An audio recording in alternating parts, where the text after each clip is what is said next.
웨스트민스터 소요리 문답 43, 44입니다. 43문답부터 우리 한번 같이 읽어보죠. 43문답부터. 43문답입니다. 우리가 이제 십계명 볼 건데 이제 서문입니다. 십계명의 서문은 무엇입니까? 십계명의 서문은 다른 노래들과 종교였던 주에서 인도하여 여호와 좋아하는 말씀이었습니다. 네. 여러분 우리가 어떻게 구원 받았습니까? 우리가 어떻게 구원 받았죠?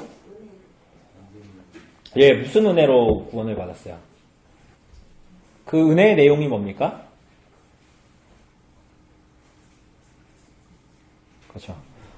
제가 수업하면서 온라인 요즘에 인터넷 수업하면서 교수님이 질문하면 다 이렇게 조용히 있어요. 이렇게 가만하고 이렇게 소리 이렇게 무금으로 해놓고 가만히 있는데. 여러분 우리가 구원받는 건 우리가 고백하고 있다시피 윤리도덕으로 인해서 구원받는 것이 아니죠. 맞습니까? 여러분들이 제대로 산다고 해서 구원받는 것도 아니죠. 값없는 하나님의 은혜입니다. 근데 그 은혜의 내용은 뭡니까? 그리스도로 말미암은 대속이죠. 그렇지만 우리가 다시 한번 이야기하지만 하나님의 값없는 은혜로 구원받은 사람들은 어떻게 삽니까? 마땅히 윤리도덕적으로 삽니다. 네, 맞습니까? 그러니까 기독교의 윤리는 구원의 결과입니다. 주님께서 우리를 구원해 주셔서 그래서 막 살았더라. 이러면 뭐예요? 배은망덕한 인생을 살아가는 거죠. 이건 구원이 없는 겁니다. 사실은 이 사람은 구원의 열매가 없는 겁니다. 구원의 결과는 뭡니까? 구원의 결과는 그 열매는 뭐예요? 기독교적인 윤리도덕이에요. 기독교의 윤리도덕으로 살아가는 겁니다. 이해되십니까? 그래서 구원의 결과는 간단하게 얘기하면 윤리도덕입니다. 거꾸로 가는 게 말이 됩니까? 여러분이 예수님 그리스도의 값없는 은혜 말고 윤리도덕적으로 여러분들이 옆에 있는 사람보다 더 잘 살면 어느 수준에 이르면 구원에 이른다. 이건 맞습니까? 아닙니까? 십계명을 여러분들이 열심히 지켰는데 예수님 믿기 전에 열심히 지켜가지고 구원에 이룰 수 있습니까? 이룰 수 있을 것 같습니까? 없을 것 같습니까? 이런 답답은 대답을 해야 됩니다. 그럴 수 없죠? 맞죠? 그래서 그걸 알려주기 위해서 뭐가 있는 거예요? 서문이 있는 거예요. 서문이 그래서 중요합니다. 이 서문을 유대인들은 일계명으로 취급합니다. 이 서문을. 그래서 여러분 어쨌거나 이 서문이 굉장히 중요하고 이 계명을 주신 이유가 되게 중요합니다. 우리 홍철 성도님 가끔 카톡에 이렇게 책 읽으신 거, 묵상한 거 이런 거 올리시잖아요. 그거 굉장히 좋죠. 근데 홍철 성도님이 책을 읽으시면서 그래가지고 뭐 거기에 대한 책에 대한 얘기를 가끔 하면 책 읽는 방법을 딱 아시더라고요. 딱 책을 딱 받으시면 이렇게 뒤를 딱 보시고 딱 두 장에서 차례를 보시고 서문을 보시고 그러면 책의 내용이 대부분 있어요, 없어요? 있어요. 그게 굉장히 중요하죠. 그게 거의 핵심이고 서머리입니다. 책 전체를 아우르는 거죠. 그래서 이 십계명의 서문이 그 정도로 되게 중요합니다. 어떤 사람들은 십계명 서문 가끔 여기 포남동에 감자옹심이 잘하는 데 있잖아요. 포남 감자옹심이라고. 그 집에 가면 식당에 앉으면 옆에 뭐가 붙어 있어요. 자녀 교육을 위한 십계명, 부모를 위한 십계명, 잘 듣는 십계명 뭐 이런 게 있어요. 10가지로. 근데 거기에는 다 서문이 없죠. 우리가 가진 십계명은 서문이 분명히 있습니다. 왜냐하면 이것은 우리가 지켜서 구원 얻을 수 있는 것이 하나님의 값없는 은혜가 아니기 때문에 그런 거예요. 우리를 구원하시고 구원의 결과로 어떻게 살아야 할 바를 우리들에게 가르쳐주고 어떻게 살아가야 할지를 보여주는 것입니다. 여러분 그러니까 뉴스에 나오는 하나님을 믿었는데 그 사람들이 이렇게 교회가 살았더라. 하나님을 믿었는데 이 사람들이 굉장히 세상의 윤리도덕적으로 봤을 때도 이상한 짓을 했더라. 그러면 그 뭐야? 그 사람들의 신앙이 굉장히 이상한 겁니다. 이 사람들이 값없는 그리스도로 말미암아 값없는 은혜로 구원을 받았다고 하지만 그 이상한 열매를 맺는 거죠. 그러면 그 사람이 정말 값없는 은혜로 구원받았다라는 그게 진인가, 진짠가를 의심해 보아야 합니다. 자, 그런데 이제 우리가 이걸 할 때 좀 주의할 게 있습니다. 십계명이 들어갈 때 우선은 십계명을 보기 전에 주의해야 할 게 있는데 여러분 우리는 이 계명을 잘 지킬 수 있나요? 없나요? 너무 자신감 있게 얘기하시잖아요. 이런 얘기를 하면 우리의 마음에 무슨 마음이 들어요? 여러분들이 항상 옛날에 했던 얘기 있잖아요. 인간인지라. 죄인이다. 그렇죠. 저는 죄인입니다. 라는 말을 합니다. 그런데 여러분 그 말을 하면 그 말을 맨날 했잖아요. 여러분들이. 그러고 나서 여러분들의 마음에 어떤 심리적인 발동이 들던가요? 여러분 사람이 굉장히 교묘하게 죄를 짓기 때문에 예를 들면 손집사님이 제가 죄인이라서 하나님 말씀에 순종하지 못합니다. 저로 합시다. 제가 하나님의 말씀에 순종해서 죄를 지어서 죄를 짓고 하나님 말씀에 순종하지 못합니다. 라고 제가 손집사님한테 얘기했다고 합시다. 그럼 겉으로 봤을 때 어때 보여요? 제가 겸손하고 되게 경건해 보이죠? 그런데 우리들의 이런 말을 했을 때 우리들의 이 심리적인 어떤 반응들은 뭐가 아주 교묘하게 발동을 하기 시작하는데 어떻게 발동을 하냐? 자기 스스로의 범죄를 어느 정도 정당화해주는 심리적인 작용이 일어납니다. 여러분 그런 거 혹시 느껴보지 않으셨습니까? 그러니까 여러분들이 내가 인간이라서 이런 얘기를 자꾸 하잖아요. 입에 붙여서 계속 하잖아요. 그럼 여러분들이 일상생활할 때 무슨 마음이 드냐면 죄를 짓지 말아야 되겠다는 생각이 들지 않아요. 무슨 생각이 자꾸 들던가요? 죄를 짓고 자기 정당화를 시키는 거예요. 내가 죄인이니까 뭐 어쩔 수 없다. 그래서 어느 정도 죄를 용납하는 거예요. 자기가. 그게 그렇죠. 그런 경우 없으십니까? 그게 굉장히 교묘한 사탄이 굉장히 좋아하겠죠. 그렇게 살아가는 걸. 이 부분을 굉장히 주의해야 합니다. 그래서 어떤 사람이 자기를 오히려 의인이라고 생각한다면 어떻게 될까요? 내가 의인이야. 나는 예수님으로 말미암아 거듭난 의인이야. 이게 성경의 선포가 맞습니까? 아닙니까? 맞잖아요. 그거를 먼저 생각하셔야 돼요. 그리고 나서 여러분들이 일상생활을 할 때 와이프한테 한마디 거친 말을 하고 싶고 남편한테 한마디 거친 말을 하고 싶고 어떻게 뭘 하고 싶고 할 때 그렇게 하는 범죄가 의인인 나에게 어울리는 거야 안 어울리는 거야? 오늘 오전에 본 대로 바벨론의 딸들과 시온의 딸들이 같이 어울리면서 노는 것이 어울리는 거야 안 어울리는 거야? 안 어울린다는 생각을 하기 때문에 죄를 범하려고 하지 않게 됩니다. 오히려. 그러니까 내가 죄인이라는 건 내가 죄인이고 어쩔 수 없는 죄인이라고 규정하면서 시작하면 죄와 싸우려는 힘 자체가 약화되는 거예요. 우리들 안에, 우리들의 마음 안에. 그죠? 여러분 제 얘기는 지금 긍정의 힘 얘기하고 있는 거 아닙니다. 나는 의인이야 이렇게 해가지고 긍정의 힘을 발휘해서 신앙생활 합시다 이 얘기하는 거 아닙니다. 여러분 실제로 여러분들 예수님이 여러분의 죄를 용서해 주셨습니까? 용서해 주지 않으셨습니까? 그러면 여러분들 여전히 죄인이라면 예수님의 죄 용서는 대체 어디 간 거예요? 그러니 루터가 뭐라 그랬어요? 신자에 대해서 우리는 죄인이면서 동시에 뭐다? 의인이다. 의인이면서 죄인이라는 거야. 그러니까 우리는 죄인인지라 인간인지라 이런 얘기를 입에 달고 자꾸만 죄를 정당화시키려고 하지 말아야 되는 거예요. 우리는 그것보다 훨씬 더 앞선 진리, 이제는 거듭난 진리가 우리에게 있습니다. 그게 뭐예요? 예수님으로 말미암아 우리가 어떻게 되는 거예요? 새 사람이 되고 거듭났고 칭의 받은 여러분이 이제 더 이상 거지가 아니라는 거예요. 여러분 길바닥에 있는 거지들이 아닙니다. 이제는. 그럼 여러분이 누굽니까? 여러분이 누구예요? 거지에 반대되는 게 뭐예요? 부르주아인가요? 우리는 하나님 나라의 왕자지. 그죠? 그래가지고 길거리 지나가다가 거지 손에 들려있는 더러운 빵 조각 뺏어가지고 먹는 게 왕자가 할 짓이 아니잖아요. 우리 자꾸 그런 짓을 하려고 하거든요. 우리는 하나님 나라의 왕자인데 자꾸만 내가 소시적에 거지였을 때 그 더러운 빵 입에 넣으려고 그랬던 지나다니면서 그 사람 빵을 뺏고 싶은 심지어 신자인데 안 믿는 사람한테 그런 짓을 하려고 할 때가 많잖아요. 그거 굉장히 이상한 겁니다. 우리는 의인입니다. 의인. 하나님의 자녀가 된 사람들이에요. 왕국의 왕자들이에요. 왕자와 왕자라고 하니까 왕자만 하니까 좀 그렇나요? 공주.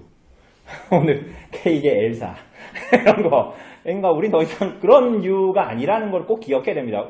그들에게 뭐가 주어진 거예요? 십계명이 주어진 거예요. 왕도, 왕의 길, 왕이 사는 길, 왕의 자녀들이 사는 길입니다. 짐승이 사는 길이 아니라 하나님의 자녀, 왕의 얼굴을 가진 자들이 사는 길. 그게 뭐예요? 십계명. 그래서 서문에 보면 책의 목적, 대부분 책에 보면 책의 목적 이런 게 다 나오잖아요. 전체적인 내용. 서두에서도 마찬가지입니다. 이 십계명의 서문을 하나님께서 주셨는데 이제부터 나오는 십계명에 대한 전제, 원리 이런 것들을 이제 이야기하십니다.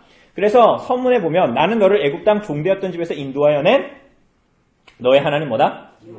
여호와다. 그러니까 이 서두에서 중요한 건 뭐냐면 사실은 우리들의 정체성보다 이것을 주신 분이 누구냐 이게 더 중요합니다. 우리 이걸 주신 분이 누구예요? 여호와 너의 하나님. 이 하나님은 누구예요? 출애굽기 3장에 보면 이 하나님은 어떻게 계신 자예요? 스스로 계신 자입니다. 자존자입니다. 어떤 이에게 영향을 받지도 않고 제한을 받지도 않고 완전한 자유를 가지신 분이십니다. 절대적인 주권을 가지고 계시고 그래서 그분은 여러분과 저를 부르실 때 완전한 자유, 그분의 기쁘신 뜻 안에서 부르신 겁니다. 그죠? 그 여러분들이 얼마나 복받은 사람들이에요. 여러분들은 대체 누구의 자녀가 됐는지를 우리는 자꾸 모르잖아요. 그러니까 우리는 누구의 자녀가 됐는지를 알아야 되는 거예요. 이 하나님의 자녀가 된 거예요.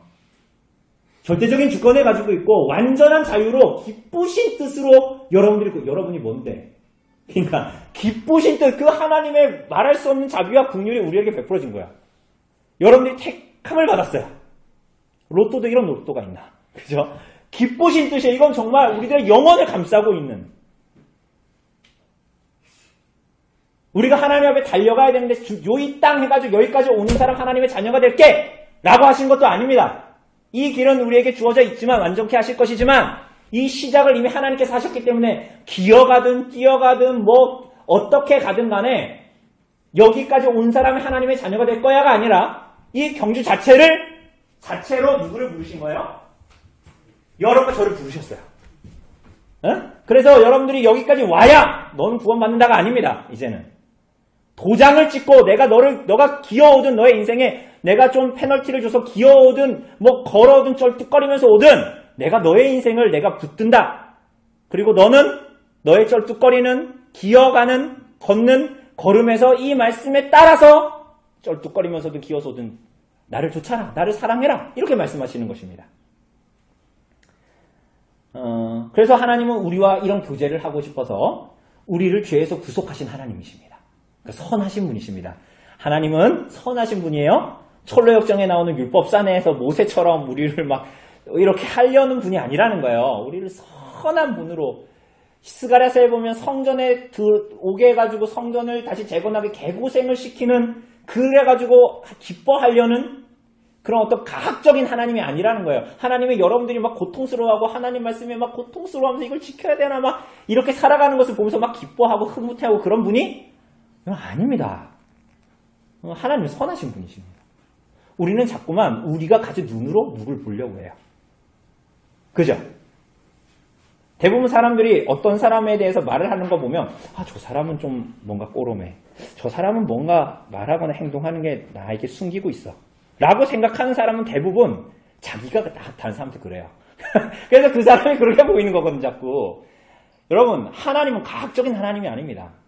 율법주의적인 하나님, 우리가 다른 사람에게 대해서 가학적이고 율법적으로 대하는 하나님이 아닙니다. 선하신 하나님이십니다. 진실하신 하나님이십니다. 그래서 우리가 나중에 보겠지만 이 하나님의 계명을 쫓아가는 사람들은 하나님의 형상을 회복하게 됩니다. 하나님은 어떤 분인데요? 식사도 못하시는 우리 가슴이 아프네요. 그러니까 보면 그건 쟤는 왔네? 이렇게 생각드는 게 아니라 계명에 속한 사람들은 저 사람이 어떻지? 저 사람 배고플 텐데. 저 사람 정말 주일에도 고생하네. 막 이런 뭐예요? 하나님을 향한 자비와 긍휼, 십계명을 쫓아가면 그분을 닮는 거예요. 그래서 엄청난 차이가 있지만 승민 형제를 보면서 하나님이 바라보는 눈으로 우리는 서로를 바라보게 됩니다. 계명을 쫓아 살아갈수록 그렇게 된다는 거야. 그래서 이게 뭐예요? 하나님의 형상을 본받게 되는 거야. 그리스도의 형상을 본받게 되는데 이 일을 시작하신 분이 마지막에까지 반드시 이루신다. 그 복을 허락하신 분이 누구예요? 하나님이시고 그 대상으로 뽑힘받은 분이 누구예요? 여러분들이고 교회인 거야. 그게 얼마나 복입니까? 심지어는 그 일을 완성시키는 분도 하나님이시고 그게 왜? 우리들의 복을 위해서. 그리고 하나님은 하나님의 그 일에 참여시키심으로 말미암아 하나님의 영광에 참여하게 된 누구를? 하나님 자신이 아니라 여러분 같은 사람들을. 그 얼마나 그 영광스러운 일입니까? 말할 수 없는 복이죠. 어쨌거나 그 분이 우리에게 계명을 주셨습니다. 그런데 이 계명은 수단이 아니에요. 그러니까 뭔가를 이루기 위해서 조건적으로 너 해봐 그래가지고 이걸 이루겠다라는 것이 아니라 그것 자체가 의미와 목적을 가집니다. 이 10개의 계명은, 이 계명들은 그것 자체가 의미와 목적을 가지고 있습니다. 이게 무슨 얘기냐면 시대에 따라서, 장소에 따라서, 환경에 따라서 달라지는 것이 맞아요, 아니에요? 그러니까 이 계명이 10계명에서 시내산 이스라엘 백성들이 받았을 때하고 우리하고 시대와 상황에 따라서 이렇게 막 구분이 되거나, 그러니까 그때는 안식일이 지켰지만 오늘은 안식일 안 지켜도 돼, 이런 식으로 되냐는 거예요. 아닙니다. 절대적인 하나님의 말씀입니다. 가변적이지가 않습니다. 시대와 상황과 조건, 사람 모든 것을 뛰어넘는 절대적인 하나님의 뜻입니다. 조건적이 아닙니다. 자, 그래서 이 10계명은 기본적으로 2개로 되어 있습니다. 하라와 하지 말라. 우리 나중에 계명 보겠지만 모든 계명에도 그래서 구분할 때 하라와 하지 말라라고 구분을 하거든요. 금지와 의무로. 그런데 무엇보다도 그냥 명제적으로 딱 봤을 때 계명들은 하라와 하지 말라라고 되어져 있습니다. 자, 그러면 계명에는 하라는 말이 더 말일까요? 하지 말라라는 더 말이 말일까요? 하지 말라라는 말이 여러분들이 어렸을 때 많이 들었잖아요. 하지 마라. 하지 마라. 그럼 왜 이 계명에는 하지 말라라는 말이 더 많을까요? 이거 듣기 좋아요? 하지 말라라는 말? 하지 말라라는 말이 듣기 좋아요? 그럼 제가 계속 쓰게 해요, 여러분한테. 하지 말라라는 말이 좋아요, 안 좋아요? 그래서 저랑 별로 대화하기 싫죠? 그래서 제가 하지 말라 그러니까. 아이들 키울 때 밥 먹어라, 공부해라, 이런 말을 이제 나단이한테는 하죠. 그런데 온유 같은 애한테는 그런 말보다는 뭐를 많이 해요? 밥 먹어라, 공부해라, 이런 거 어느 정도 커야지 하는 말이에요. 그래 알아들어요. 그런데 애들한테는 다 뭐해요? 하지 마라는 말을 많이 하죠.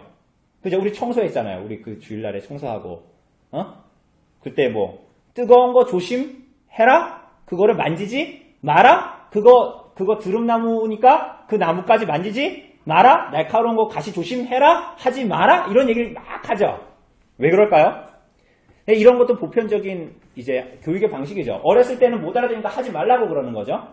그건 무슨 얘기입니까? 여러분과 제가 구원받았는데 우리들은 뭐에 익숙한 사람들이에요? 올바른 일을 자발적으로 하기보다는 반대의 일을 할 가능성이 매우 많은 사람들이는 거예요. 그죠? 그래서 하라라는 명령보다 하지 말라라는 명령이 분명히 있습니다. 그래서 율법을 지키는 것은 구원의 조건이 아닙니다. 이걸 지켜서 여러분과 저는 구원받을 수 있는 존재들이 아니기 때문입니다. 그래서 율법은 구원의 결과로 여러분과 저에게 주어집니다. 자, 그렇죠?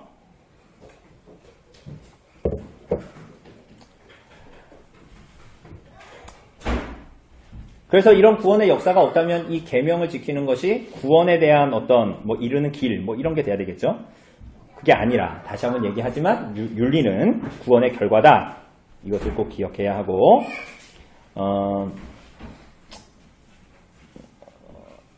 우리들의 자질, 성품 이런 것들은 구원의 조건이 될 수도 없고 그래서 하나님의 구원은 자기 백성을 사랑하신 결과고 그래서 하나님은 우리를 구원하시고 하나님과 우리들의 이웃을 사랑하도록 하기를 원하시는 것이다.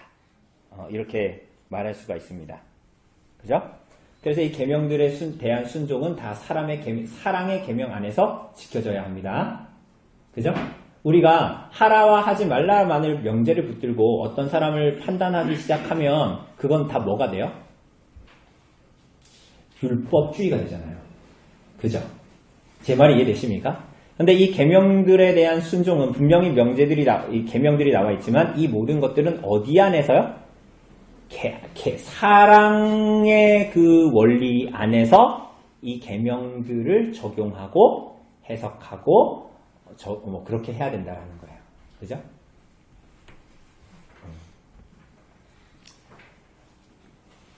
하나님이 자기 백성을 사랑해서 계명을 줬으니까 이 계명을 지키는 것도 하나님의 사랑에 대한 반응으로서 지켜야 된다는 것입니다.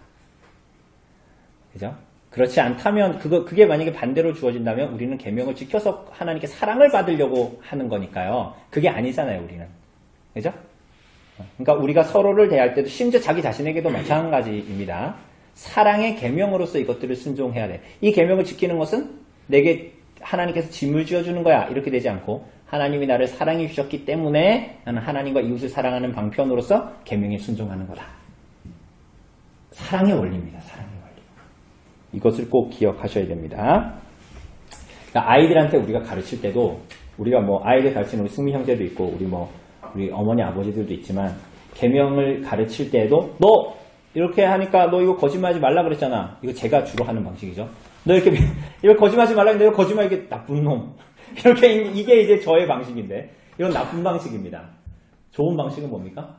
하나님이 너를 향해서 진실하신데 너 왜 그렇게 진실하지 않은 방식으로 말을 하고 행동을 하고 그렇게 하는 것이 진실하냐? 하나님이 우리를 어떻게 사랑해 주셨냐? 그러니까 하나님이 사랑해 주셨는데 이 배은망덕한 놈 이렇게 하지 말고 하나님이 사랑을 해 주셨는데 그 사랑에 우리는 어떻게 반응해야 할까? 주님이 우리를 어떻게 사랑하셨니? 우리가 거짓말을 하는데도 거짓말을 안 했을 때 사랑하신 것이 아니라 거짓말을 했을 때도 우리를 사랑하셨다면 그분의 사랑을 알면 우리가 계속 그렇게 살아도 되겠니? 사랑의 원리에 의해서 이것들을 가르치는 방식을 우리 스스로에게도 그렇다라는 것입니다. 자, 44문답입니다. 자, 십계명의 43문답. 십계명의 서문은 우리에게 무엇을 가르쳐 줍니까? 십계명의 서문은 우리에게 하나님께서 주시고 우리의 하나님이시며 구속자이심으로 그 결과 우리는 하나님의 모든 계명을 지켜야 할 의무가 있다는 것을 가르쳐줍니다. 네, 그렇습니다. 여러분, 구원받은 하나님의 백성들에게 반드시 지켜야 할 무엇이 주어졌다. 구원 다음에 찾아오는 원리, 그리고 그분이 구속자일 뿐만이 아니라 그분이 나의 주인이시다. 라는 거, 우리 주님이시다. 로드. 우리의 주인이라는 얘기죠. 그래서 구원 다음에 그에 따르는 윤리가 우리들에게 주어집니다. 여러분, 이게 일반적으로 얘기하는 고등 종교와 그 일반 자연 종교의 차이입니다. 여러분, 우리가 청소한 날, 그날이 무슨 날이었습니까? 초파일. 네, 초파일이 무슨 날입니까? 속가산지. 그죠? 여러분, 그런 자연 종교는 뭘 해야 되는지 가르치지 않습니다. 뭘 해야 되는지. 그러니까, 어떻게 하면 복 받는가? 어떻게 하면 재앙을 피할 것인가에 관심이 있는 거죠. 그게 자연 종교입니다. 그죠? 그러니까 왜 절에 가면 막 계명이 있는 게 아니잖아요. 그죠? 기껏 하는 것이 뭐냐면 나의 이 고통스러운 인생에서의 이 삶을 떠나서 이 열반의 경지에 오르는 뭐 그런 거를 추구하는 거예요. 나의 고통에서 벗어나기 위한. 그죠? 결국은 내가 이것을 붙들어서 어떤 복을 받게 될 것인가. 그래서 어떤 재앙을 면하게 될 것인가. 이제 이런 거잖아요. 근데 고등 종교는 뭡니까? 고등 종교는 뭐야? 기독교. 하나님을 믿고 어떻게 하는 거야? 하나님의 백성들이 어떻게 하나님을 따라야 하는지가 나오는 거야. 윤리가 나오는 거야. 그에 따른 윤리가 나온다고요. 그러니까 지금까지 한국 기독교는 여기서 많이 벗어나 있었죠. 아니, 물론 다 그런 게 아니지만 많은 기독교는 벗어나 있었잖아요. 여러분들 예전에 여러분 이 물 왜 떠났습니까? 저는 얘기했잖아요. 우리 이런 얘기 오늘 마지막으로 합시다. 이거 물 왜 떠났어요? 복 받으려고 떠는 거잖아요. 이게 바로 자연 종교예요. 이건 기독교가 아니란 말이에요. 그죠? 이걸 물을 떠놓으면 복을 받는 거야. 왜? 거룩한 목사가 마시니까요. 자연 종교예요, 자연 종교. 내가 이걸 해서 복을 받고, 내가 이걸 위해서 복을 받고, 이걸 내가 원하는 게 되고, 그래서 내가 원래 나에게 있을 재앙을 피하게 된다. 이런 거예요. 기독교는 이런 게 아니잖아요. 근데 한국 기독교가 이런 길을 걸었거든요. 한국 기독교가 그래가지고 예수 믿고 돈 잘 벌고, 그래가지고 밖에 나가서는 갑질하고, 이상한 짓 하고, 그랬던 거예요. 복 받고 부자 되고 이런 것만 바랬던 거죠. 여러분, 근데 기독교는 그게 아닙니다. 그러니까 그럴 수 있다라는 것도 아니에요. 절대로 그렇지가 않습니다. 오히려 성곽 없는 성읍으로 살기를 즐겨합니다. 그죠? 그래서 기독교인들은 오히려 반드시 지켜야 할 거룩한 삶에 관심이 있습니다. 레위기 19장 이런 데 보면 뭐예요? 내가 거룩하니? 너도 거룩하라. 이렇게 말씀하시잖아요. 그게 근데 구약만 그런 것이 아니라 신약도 그렇죠. 베드로전서 이런 데도 보면 내가 거룩하니 너희도 거룩하라 라고 주님께서 말씀하시지 않았냐. 이게 뭐예요? 고등종교예요. 하나님이 내 주인이시기 때문에 나에게 원하시는 거예요. 구원의 결과로 그의 삶이 바뀌기를 원하시는 거예요. 왜요? 그러니까 이런 사람들은 자연종교가 원하는 거 얻지 못할 때가 많아요. 성곽이 없는 성읍으로 살 때가 많아요. 이런 겁니다. 내가 주일날에도 가게 문을 열면 돈을 벌죠? 그죠?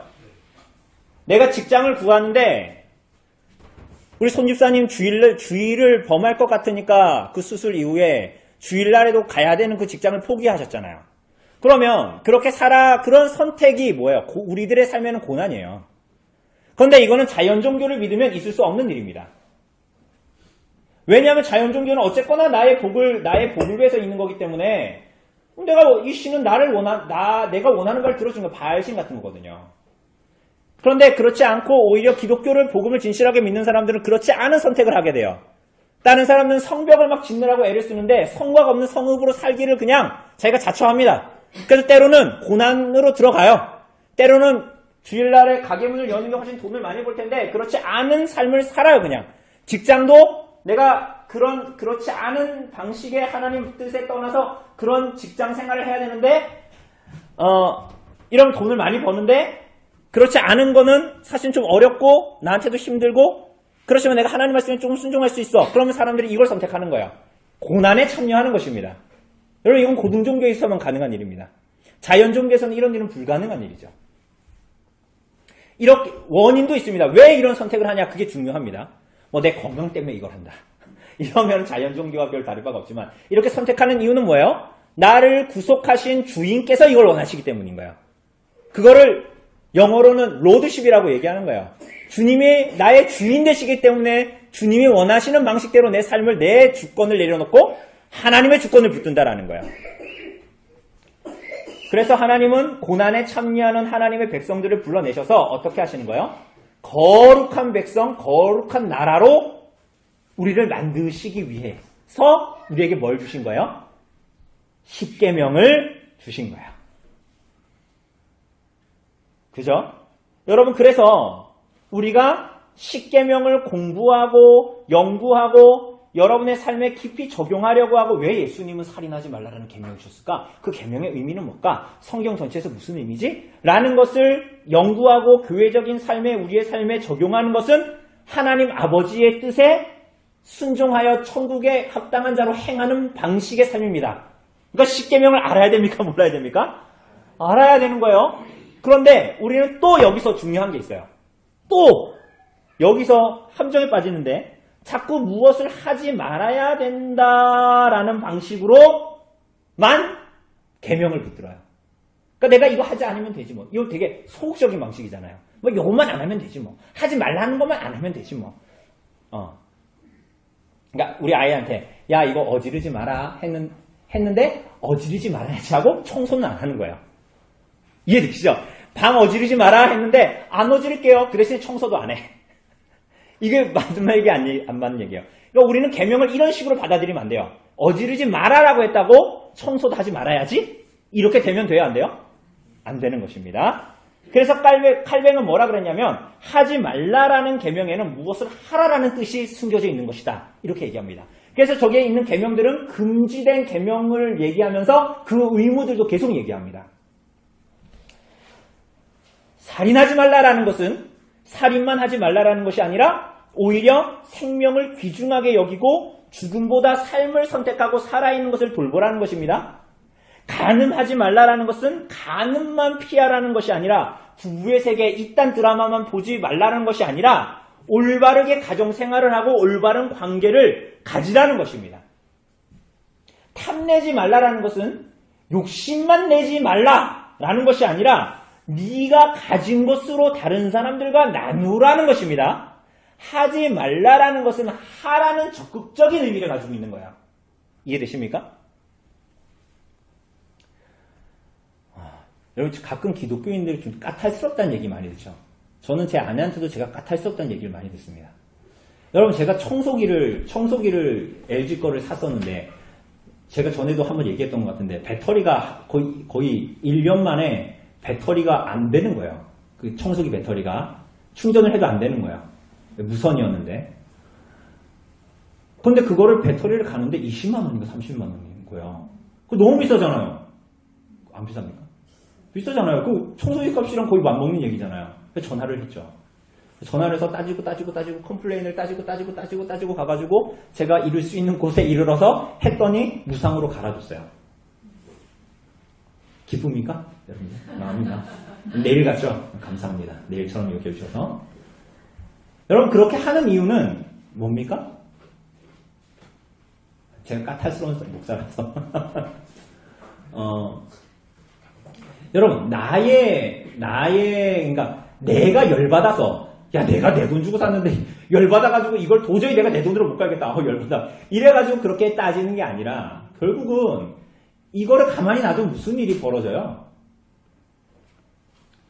저처럼 따지기 싫어하는 사람 빼고 그러니까 뭐 말빨이 안 되고 따지는 거 잘 안 되고 약자들은 에? 이렇게 따지겠어요? 안 따지겠어요? 그럼 어떻게 해요? 그 사람들은 그걸 팔아먹고 아니 LG가 나쁘다는 얘기 아니라 모든 데 마찬가지입니다. 팔아먹고 이런 컴플레인이 있을 때만 그것들을 보수할 거 아닙니까? 그죠? 그러니까 우리는 이런 일을 할 때도 다 마찬가지에 뭐예요? 내 돈이 아까워가지고 내가 어떻게든지 따져가지고 공짜로 뭘 해야지? 이런 마음은 나쁜 마음이에요. 이런 마음은 이기적인 마음이고 이건 세상 사람들도 다 자연 종교 가진 사람들도 다 하는 마음이에요. 그런 거 말고 오히려 이것을 이렇게 해서 어떻게 이 계명으로 말미암아 이 계명에 적용을 해서 순종하여 약자들을 돌보고 어떻게 그 사람들을 보호하고 이런 것들로 우리의 중심을 잡아야 된다는 거예요.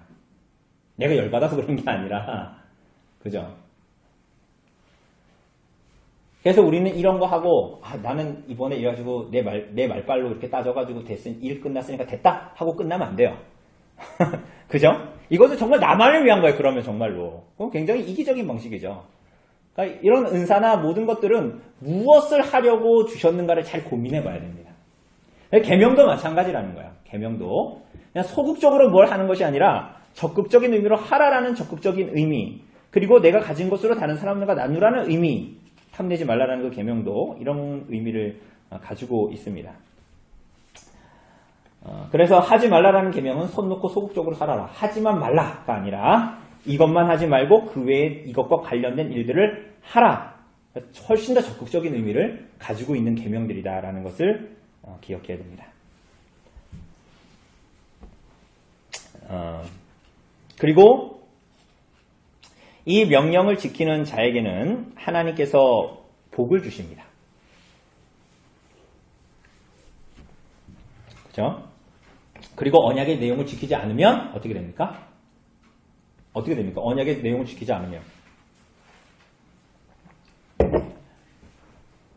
여러분 어떤 나라가 우리나라하고 옛날에 중국이 막 조선시대나 고려시대나 뭐 이렇게 동맹을 맺으면 다른 강대국하고 동맹을 맺어서 언약을 맺으면 내가 조공을 매년마다 어떻게 바치겠습니다. 이걸 막 했다고 칩시다. 그러면 나라 관계가 사이가 좋아요, 나빠요?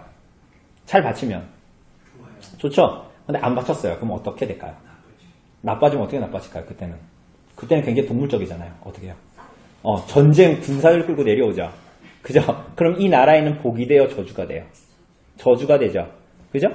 일반 나라의 언약도 이렇습니다. 우리가 하나님과의 언약에서도 마치 그와 같아요. 그러니까 그 하나님 우리를 그렇다고 죽이시겠다라는 것이 아니라 오히려 언약의 불순종함으로 말미암아 얻는 저주로 말미암아 하나님께로 돌이키는 방식으로 우리에게 하시는 거야. 결국은 뭐냐면 하나님의 계명에 언약에 구원받은 백성들이 순종하면 하나님을 막 이렇게 기쁘게 해가지고 하나님께 막 어떻게 아부를 떨어가지고 하나님이 좋게 만들어 버리는 것이 아니라 어떻게 그 계명에 순종하는 하나님의 백성들이 뭐가 되는 거야? 저주가 아니라 복을 얻게 됩니다. 그러니까 하나님의 약속이에요. 하나님이 그렇게 하기를 원하시는 거예요. 그리고 아까 그래서 초두에 얘기한 것처럼 하나님의 계명에 순종하는 자들은 하나님에 속한 것들이 그들의 삶에 나타납니다. 그래서 여러분들이 하나님을 믿고 예수님을 믿고 하나님의 계명에 순종하는 사람들이잖아요. 옆에 사람들을 보세요. 그 옆 사람들이 하나님 계명에 순종을 살아가잖아요. 아닙니까? 그럼 계명에 순종하면 그 사람의 말과 행동과 삶에서 뭐가 나타나게 해요? 하나님께 속한 것들이 나타나요. 뭐가 나타날까요? 지혜. 이 지혜로운 여인. 권능. 거룩함. 공평함. 공의. 그 사람이 뭐를 선택하는 것이 불공평하게 하지 않고 공의롭게 하려고 하는 거죠. 하나님의 뜻에 맞추어. 선함과 선함. 하나님의 뜻에 대한 선함이에요. 예를 들면 이런 일은 없겠지만 마트에 갔는데 마트에 가서 장을 보고 카트에서 계산을 했는데 하나는 아무 생각 없이 그런 일은 없겠지만 이렇게 걸쳐 나가지고 내 이렇게 옆에 가방에 끼고 나왔네. 이렇게 당근을 끼고 나왔어. 이렇게 계산을 안 됐어. 그래서 나왔더니 여보 그거 뭐야? 그거 계산해야지. 여보 왜 그랬어? 하면서 계산을 해야 돼. 그건 그 여인에게서 선함이 나타나는 거야. 근데 내가 끼고 왔는데 아내가 여보 어떻게 계산도 안 하고 그렇게 잘 갖고 왔어 당근을? 그럼 뭐야? 그 사람의 삶에 선함이 나타나지 않는 거야. 그러니까 하나님의 계명에 속한 사람들은 삶의 모든 부분이 이렇게 나타나는 거야. 이해되십니까? 계명, 진실함이 묻어납니다. 그 사람의 말과 행동에.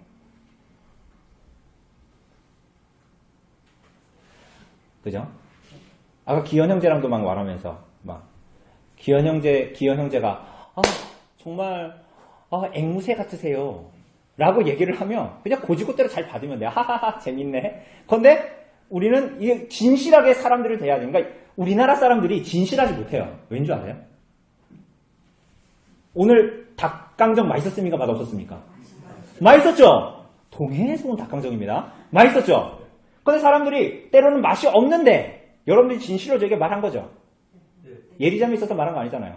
그런데 우리나라 사람들 자꾸만 어떻게 하냐면 딱 먹고 딱 마셨어. 응? 맛이 왜 이래? 속은 이래요? 겉으로는 어때요? 너무 맛있어.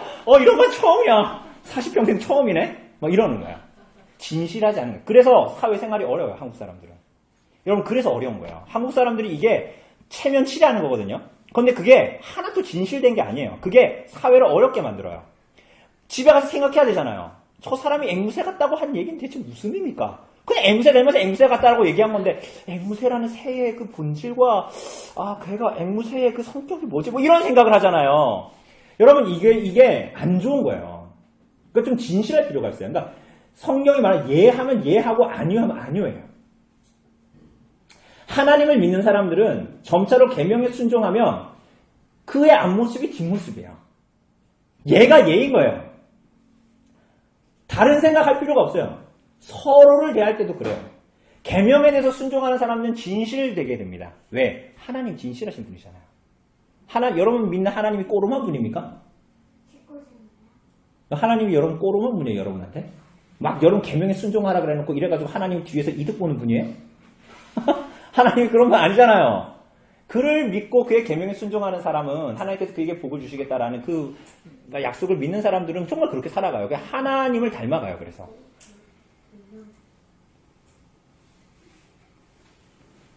그래서 막 TV에 나오는 거짓 뉴스에 화가 나.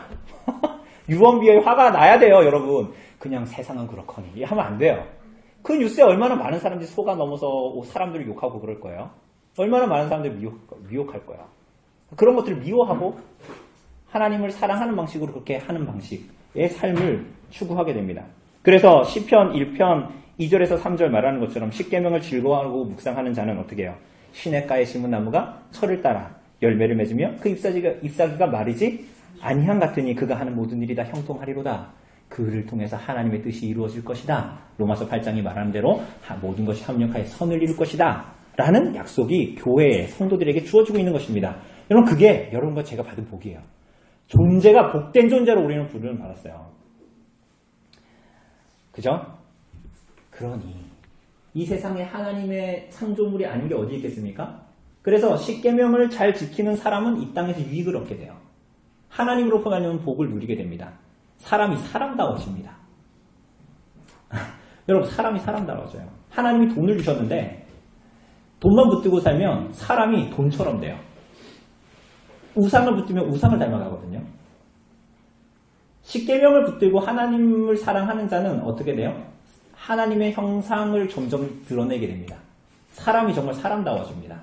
가끔 교회 다니면서 사람답지 않은 사람 본 적 있습니까? 이상한 신앙생활 하는 사람입니다. 신앙생활을 진실하게 하고 계명에 순종하는 사람들은 그 계명을 주신 분을 닮아갑니다. 그러면 십계명에 순종하는 사회는 어떻게 될까요? 십계명에 준수하여 사회를 이루려고 하는 사회는 어떻게 될까요? 당연히 복을 받죠. 이건 너무나 당연한 거예요. 계명에 순종하여 살아가려고 하는 사람들은 약자들을 돌봅니다. 당연하죠. 근데 오늘날 기독교 사회들, 옛날에 기독교 사회였던 유럽 사회들, 신자유주의, 이런 거 뭐예요? 내가 내는 세금이 아까워. 그래서 보편적인 복지를 할 수 있는 의료시설 이런 것들에 대해서 자꾸만 줄이는 거야.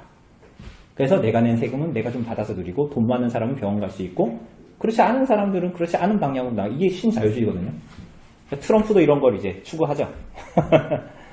그게 기독교적인 정신일까요? 아니에요. 그래서 우리는 강페이를 받으면 어떻게 이웃을 위해서 내가 살만하면 어떤 이웃을 위해서 쓸까를 고민해 봐야 됩니다. 그죠? 그리고 그걸 못 받는 사람들은 어떻게 되는 거예요? 내가 낸 세금으로 어려운 사람들이 나 대신 누리는구나 라는 마음을 가져야죠. 제가 왜 웃는 것 같아요? 우리들의 현실하고는 너무 갭이 크죠. 근데 하나님께서는 이렇게 하나님의 계명에 순종하고 구원받은 백성으로서 어떻게 살지를 고민하고 십계명에 순종하는 삶을 우리들에게 요구합니다. 그죠? 그래서 하나님의 창조세계가 하나님의 창조세계답게 하나님의 형상으로 지음받은 사람들이 하나님의 형상으로 지음받은 사람답게 존재하도록 그리고 영원을 살도록 그 영원을 준비하도록 우리를 붙드시는 것입니다. 그리고 그거를 그리스도의 날까지 온전케 이루실 것입니다. 우리들의 삶을 통해서. 그것이 이제 십계명의 서문이 여러분과 저에게 주고 있는 메시지입니다. 그리고 우리는 그래서 계명을 사랑합니다. 율법을 묵상합니다. 그 의미를 십계명 서문이 가지고 있습니다. 네, 우리가 이제 다음 주부터는 계명들을 하나하나 나누어서 이렇게 좀 적용해 보도록 합시다.